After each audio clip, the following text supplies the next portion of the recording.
O trágico e icônico naufrágio do Titanic ocorreu durante a noite de 14 a 15 de abril de 1912, sendo considerado um dos eventos mais marcantes da história. O Titanic, um majestoso navio de passageiros britânico aclamado como inafundável, colidiu com um iceberg no Atlântico Norte durante sua viagem inaugural da Inglaterra para Nova York. Desde então, inúmeros objetos e pertences pessoais foram recuperados dos destroços, permitindo reconstruir os acontecimentos daquela fatídica noite. Hoje vamos explorar as histórias desses objetos e descobrir mais detalhes sobre as vidas a bordo do Titanic. Vamos lá!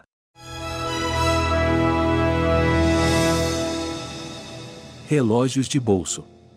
Foram resgatados vários objetos pessoais que auxiliam a contar a história do desastre de 1912, incluindo relógios de bolso. Um desses relógios pertencia a Sinai Cantor, um imigrante russo que estava a bordo do Titanic. Cantor teve a coragem de colocar sua esposa, Miriam, em um bote salva-vidas antes de enfrentar o trágico destino nas águas gélidas do oceano. Seu corpo foi posteriormente sepultado em Nova York. Outro relógio de bolso recuperado pertencia ao passageiro John Chapman. Esse relógio estava congelado no tempo, marcando 1h45, aproximadamente o momento em que o navio estava parcialmente submerso. Esses relógios são testemunhos silenciosos dos eventos que ocorreram naquela noite fatídica. Pedaços do navio.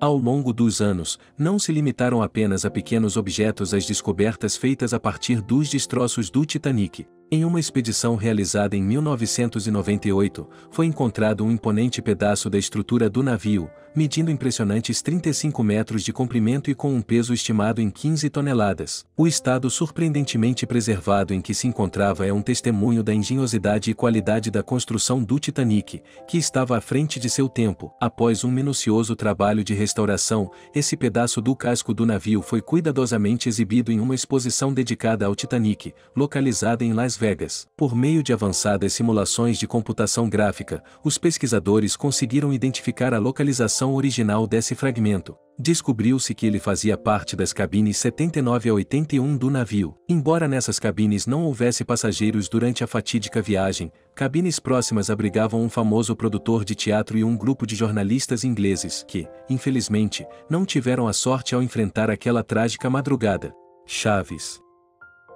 As chaves sempre exerceram um fascínio nas pessoas, pois têm o poder de abrir portas para tesouros e desvendar caminhos desconhecidos. E, é claro, as chaves do Titanic não seriam diferentes. Entre elas, duas têm histórias marcantes. Uma delas pertencia a Sidney, um guarda da terceira classe do navio. Sidney foi uma das vítimas do naufrágio, mas antes disso ele desempenhou um ato heróico, ajudando os passageiros de sua classe a se salvarem. A autenticidade deste acontecimento é comprovada pelo identificador presente na chave. Ela foi encontrada em seu bolso quando seu corpo foi recuperado dias depois e, posteriormente, entregue à sua viúva. A outra chave importante pertencia a Samuel Hemming, responsável pela iluminação do navio. Essa chave permitia acesso ao local onde eram guardados os coletes salva-vidas que foram utilizados na fatídica noite do naufrágio. Esses coletes eram vitais para a segurança dos passageiros, oferecendo-lhes uma chance de sobrevivência em meio ao desastre. O navio, construído pela Harland & Wolff, era um símbolo de luxo e grandiosidade. Com 269 metros de comprimento, era o maior navio de passageiros da época. O Titanic era equipado com inovações tecnológicas avançadas, como sistemas de comunicação sem fio e compartimentos estanques, projetados para torná-lo seguro e resistente. No entanto, naquela fatídica noite, a tripulação avistou um iceberg tarde demais para evitar a colisão. O lado direito do navio foi rasgado, causando uma série de danos fatais. O Titanic começou a afundar lentamente nas águas geladas do Atlântico, lançando pânico e desespero entre os passageiros e a tripulação. Embora o Titanic estivesse equipado com botes salva-vidas, havia uma grave falta deles a bordo. Com capacidade para mais de 2.200 pessoas, o navio possuía apenas 20 botes salva-vidas e 4 balsas salva-vidas. Essa falta de capacidade adequada nos botes salva-vidas foi uma das principais razões pelas quais muitas vidas foram perdidas. O navio vizinho, RMS Carpathia, recebeu o pedido de socorro do Titanic e chegou ao local horas depois. Ele conseguiu resgatar cerca de 705 sobreviventes dos botes salva-vidas. No entanto, mais de 1.500 pessoas perderam a vida nessa terrível tragédia, incluindo passageiros de todas as classes sociais e membros da tripulação. Após o naufrágio, uma série de inquéritos e investigações foram realizados para determinar as causas e responsabilidades do desastre. Essas investigações revelaram falhas nos procedimentos de segurança e na falta de regulamentações adequadas para a quantidade de botes salva-vidas a bordo. Os destroços do Titanic permaneceram no fundo do Oceano Atlântico por décadas, até que foram descobertos em 1985 pelo explorador Robert Ballard. Desde então, várias expedições foram realizadas para explorar e estudar os destroços. Milhares de artefatos, como joias, louças, roupas e documentos pessoais, foram recuperados, fornecendo um vislumbre da vida a bordo do navio e de seus passageiros. Os pertences de Lilian Asplund.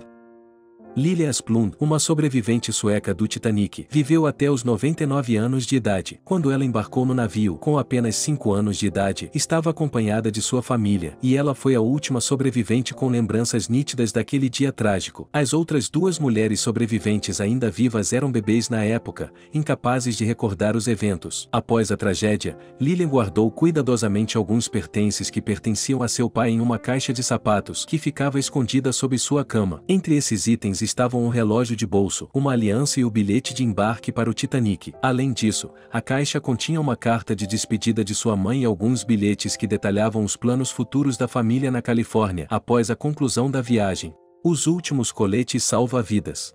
O Titanic transportava mais de 2.200 pessoas em sua primeira e última viagem, e para garantir a segurança de todos, havia mais de 3.500 coletes salva-vidas disponíveis a bordo. Esses equipamentos foram projetados com qualidade, mas infelizmente não conseguiram proteger os passageiros do congelante frio das águas do Oceano Atlântico. Com o tempo, apenas 12 desses coletes foram encontrados e preservados como relíquias do trágico evento. Curiosamente, 7 desses coletes salva-vidas foram exibidos em uma mostra realizada em Las Vegas. Um deles pertencia a Laura Francatelli, que era secretária da famosa estilista Lucy Duff Gordon, renomada no início do século XX. Uma peculiaridade desses coletes é que eles foram autografados pelos sobreviventes do bote salva-vidas em que Laura estava. Essas assinaturas serviram como uma lembrança tocante de que essas pessoas conseguiram superar aquela noite terrível. As estátuas de bronze da primeira classe.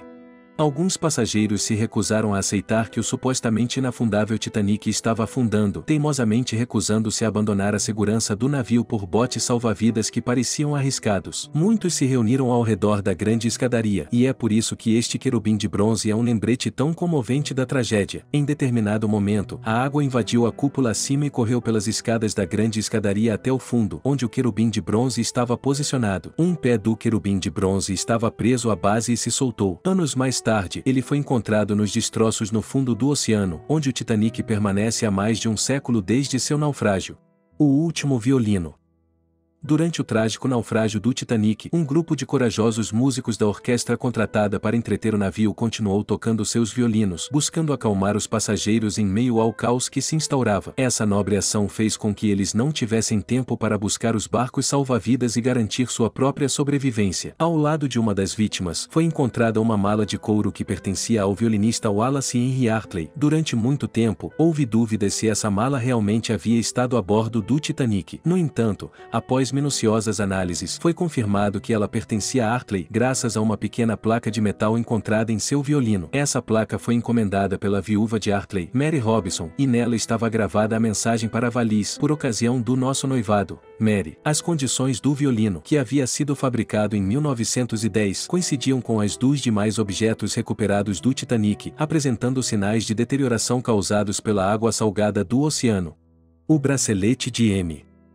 Infelizmente, ninguém sabe quem era M, a dona do bracelete. Seu bracelete foi recuperado em 1987. O bracelete, feito de ouro rosa e prata de 15 quilates, traz seu nome escrito em diamantes. No entanto, havia apenas 2 mulheres a bordo chamadas M, uma tripulante e outra, supostamente, uma passageira de terceira classe. Alguns acreditam que o bracelete possa ter pertencido a uma mulher chamada Amanda ou Amélia, mas ninguém se apresentou para reivindicá-lo. Portanto, acredita-se que M não esteja entre os sobreviventes. Embora a identidade da dona desse bracelete seja um mistério, o bracelete se tornou uma das relíquias mais famosas recuperadas do naufrágio do Titanic. A última carta. Décadas depois do naufrágio do Titanic em 1912, mergulhadores encontraram um baú nos destroços que continha cartas de amor endereçadas a Howard Irving. No entanto, Howard não estava a bordo do luxuoso navio, apenas sua bagagem, que estava sendo transportada por um amigo que se afogou. Infelizmente, Howard também não teve um destino tão bom. O nativo norte-americano era um jogador compulsivo que havia sido espancado, sequestrado e forçado a trabalhar em um navio com destino ao Oriente Médio. Ele conseguiu escapar, mas o amor de sua vida, Per, morreu de tifo, uma doença transmitida pelo piolho, antes que ele pudesse voltar para casa. Os sinos do navio.